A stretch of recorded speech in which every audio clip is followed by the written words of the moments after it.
今天在家尝着生腌，不都说这玩意儿是潮汕毒药吗？不知道这东北大肠能不能苟住啊？配方是我国潮汕地区著名痛风夫妻加之派和他的大哥大提供的。他说你只要按照我这个配方来，口味我保理，肠胃靠自己。这给我弟吓的，提前2天就在家吃蒙头13。我们同学更狠，昨天晚上在家翻箱倒柜吃剩菜，专挑馊的吃。今天来的时候已经没啥可穿的了。他说这回可以放心吃了，没有后顾之忧了。这玩意儿吧，能不能吃好不知道，但我知道要是不吃主食，肯定是不能吃饱。做2份煲仔饭、辣味双拼和豉汁排骨，然后留了几个虾和虾爬子，煮了一锅海鲜粥，还做了广式给包。感觉好长时间没吃这菜了，但我觉得我们这个行为有点不太好，惦记吃生腌，怕吃不饱又做了别的菜，这不纯拿给包当备胎呢吗？这不。这生腌一开盖，那味儿真鲜，闻着就好吃。我们同学差点没一个猛扎里，正好他愿意闻着味儿。我说你分装吧，我就把快递拆了。之前相中一块运动手表，终于赶上得物搞活动了。我看的时候小1000呢，前2天500多就买了。他们最近有一个部分手表首单55折的活动，链接放评论区了。我看有几块卡西欧啊、MLB 啊都挺好看的，可以去看看。但他这个链接里吧，还有一块黑水鬼，我点我都没敢点。你们谁卡里要是没有这么多钱，不怕划错的，能不能帮我点开看看？他打几折？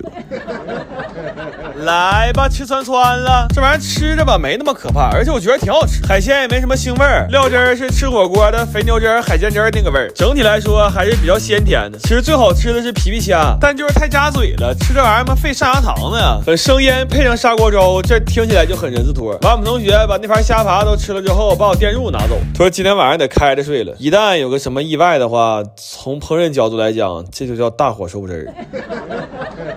我最近突然特别想吃辣条，但是市面上卖的所有辣条基本上配料表摊开都比我命还长，所以我打算从洗面巾开始，在家做点健康辣条。洗面巾这个活干的可实在是太爽，它不需要掌握任何技巧，就是哪怕中间给它洗碎了，但只要能保持活着，最后肯定都能给它洗到一起去。而且洗成团的面巾又软又不散，捏着特别解压。不过好玩是好玩，这么洗就是有点费手。我们洗了150斤面粉之后，6个人加起来都凑不出一条好手腕。关键第2天晚上我抬头一看，我那手和胳膊洗的都不是一个色儿了。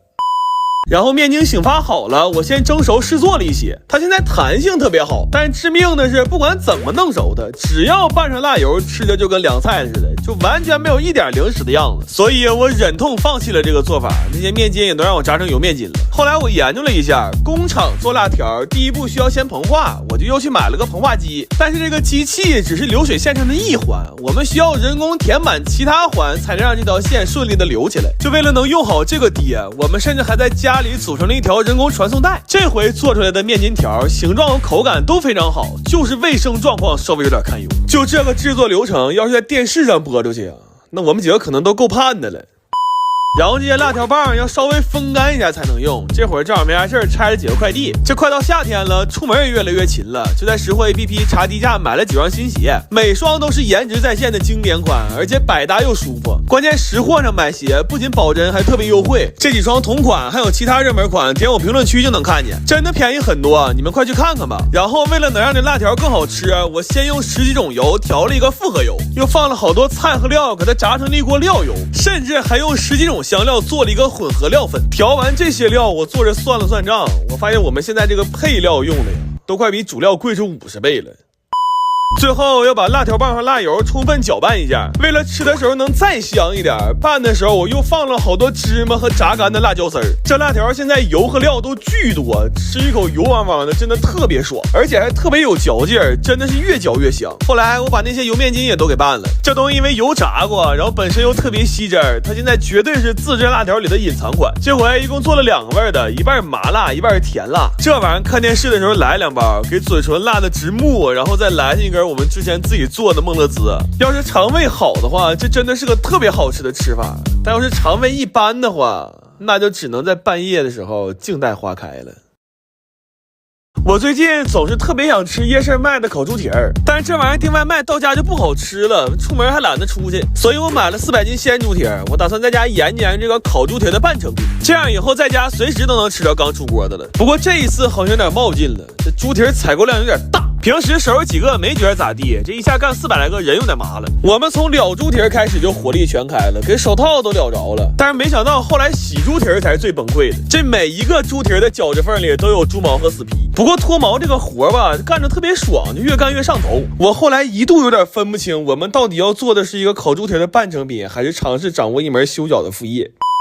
这烤猪蹄我最近试了很多做法，发现好吃的关键是卤汤和烧烤料，但市场上卖的干料都比较压班，所以我们就按照齐齐哈尔烤肉蘸料的配方自己磨了15斤。这玩意儿磨完了，给我弟也差点磨没了。然后卤汤我提前3天就熬上了，这样才能让香料充分释放香味儿。但是这么大一锅汤烧上之后，屋里就没地方了，那焯好水的猪蹄只能找别的水源去洗。我是万万没想到，我这一代先是在浴缸里去毛，然后去厕所里洗肉，后来那卤汤甚至还是虹吸的。就现在这活干的真是越来越有那黑作坊的样了。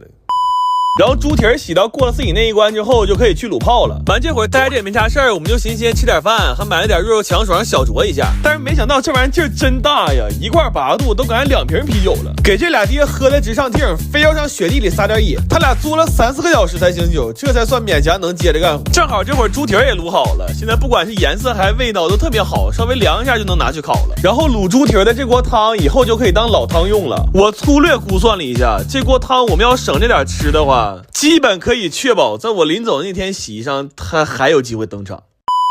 这个卤好的猪蹄经过果木的熏烤，再撒上一层干料，尤其是这烟飘起来的时候，那香味可太绝了。而且这猪蹄烤的特别糯，完了一点都不腻，皮真的是一抿就化，这肉和筋也特别有滋味。然后把它们都塑封冷藏了，现在家里只需要有一台空气炸锅，3分钟就能吃上夜市同款烤猪蹄。但是后来我发现了一个问题，就是干料经过2次加热之后就没那么香了，所以我们给每一份猪蹄又装订了一份干料。这回这半成品基本就没什么纰漏了，我认为甚至可以达到95%的夜市还原度。而且这猪蹄不光能烤着吃，还可以做成一份强哥同款的猪脚面，这再配上2罐肉强爽，这个餐标我认为哪怕放眼整个旧厂街也可以说是相当炸裂。下大雪了，想给我奶炖只大鹅，但是活的我抓不着，死的我买不着。也就是说，在这场突如其来的大雪之中，我和大鹅都没有准备好双向奔赴。我说奶呀，不行，你考虑错峰吃鹅吧。但我奶说了，下大雪的仪式感必须得有。咱奶的仪式感非常简单的，就大肘子和大包子，所以我今天包了个肘子馅的大包子。下雪我弟也很兴奋，我俩去买菜的时候，他们在雪地里跑得比大鹅还欢实，我都怕他让人抓走了。我给烤了一锅半老包，他说我今天必须给你吃出个新吃法来。我天哪，菠萝包里搁上肘子肉，再来一口大蒜瓣，那叫一个前账看了会流泪，不懵不是广东人呢。我奶今天还点了排羊条、肉段烧茄子，还有这个撒烧烤料炒的肥牛。我说奶呀，这下雪你不能出去溜达去，你不消化呀。我奶说我今天教你一个道理，叫下雪天吃冰糕，我图的就是这个劲儿。这雪天做完饭也不想收拾了，往常还得擦擦油烟机和灶台啥的，多累呀。咱就直接微信小程序找京东服务家，人有专业的工程师上门，去油除垢、消毒杀菌，还能延长使用寿命。现在点链接，双十一上京东服务家，每晚8点还能抢券，11块钱就能洗一台油烟机，手速慢，活动价才139。咱说早知道这么合适，我原来都多余自己收拾。来吧，这两家的青丝儿、锅包、肘包、酒蛋、煎饺、排羊、烤牛、虾豆、段茄、藕盒、蚝生。上我奶奶，我俩也没啥心思吃啊。我说奶，你慢慢吃吧，下雪路也滑，我俩先回去了。